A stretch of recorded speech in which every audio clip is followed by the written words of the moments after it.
L'Église a proposé un protocole et elle n'a pas eu de réaction. Elle a eu que, avec tout le monde, l'allocation du président de la République qui nous a surpris parce que il n'y avait pas dans les discussions la jauge des 30 personnes, donc qui est tombée comme ça, qui nous a surpris.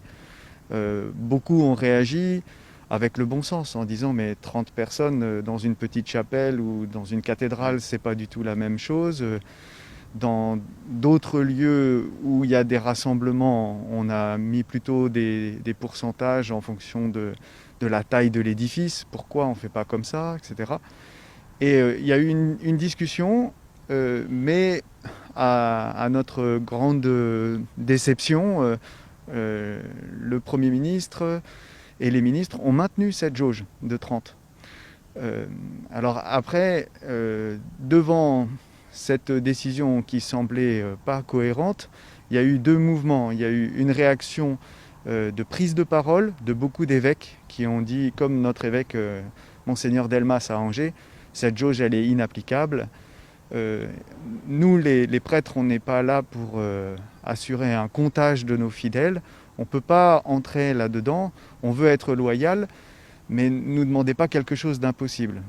Et puis, parallèlement à cette prise de parole, il y a eu une démarche juridique qui a été enclenchée à la fois par la Conférence des évêques de France et puis aussi par d'autres évêques, notamment l'archevêque de Paris, qui a demandé au Conseil d'État d'examiner la pertinence juridique ou au contraire la disproportion de cette décision.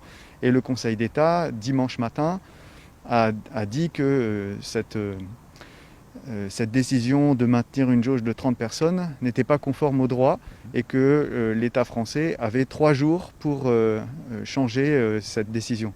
Donc on en est là aujourd'hui. Nous, on s'est un peu réorganisé en essayant d'être loyaux, c'est-à-dire que nous avons multiplié dans le Choletais les célébrations pour que nos assemblées soient le plus réduites possible.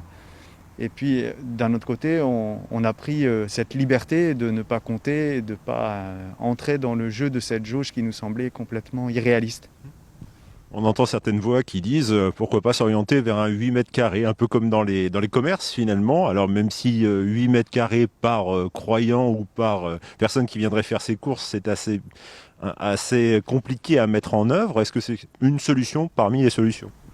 C'est quelque chose qu'on avait déjà mis en œuvre, alors plutôt 4 mètres carrés au moment du premier déconfinement. Pour nous, ça correspond à un éloignement des bancs des fidèles pour qu'on puisse respecter cette distance-là. Moi, j'ai l'impression que c'est une démarche sérieuse et que les catholiques, en tout cas, ont été très disciplinés dans leur manière de vivre cette lutte commune, collective contre le virus. Est-ce que pour autant, si on n'a pas possibilité de venir dans les églises ou dans les cathédrales, parce que la loi ou parce que peut-être on a peur aussi tout simplement de ce virus, on peut vivre sa foi à la maison par d'autres intermédiaires. Alors c'est pas pour faire de la pub pour nous forcément, mais en regardant par exemple à la télévision ou alors en priant tout simplement. Oui, bien sûr, ça c'est certain. Mais en même temps, on voit bien aussi qu'il y a un réel manque et que là, dans cette période qui commence de préparation à Noël, de temps qu'on appelle de l'Avent, nous, les chrétiens, on est appelés à veiller, à être attentifs. Et on voit bien que quand on essaye de veiller, d'être attentif seul, ou quand on s'y met avec d'autres, il y a quelque chose de très différent qui se passe. Ça demande d'être structuré, assez fort pour trouver un rythme de prière quand on est seul. Quand on est avec d'autres, on a vraiment le soutien de la communauté. Et pour nous, les chrétiens, ça c'est capital.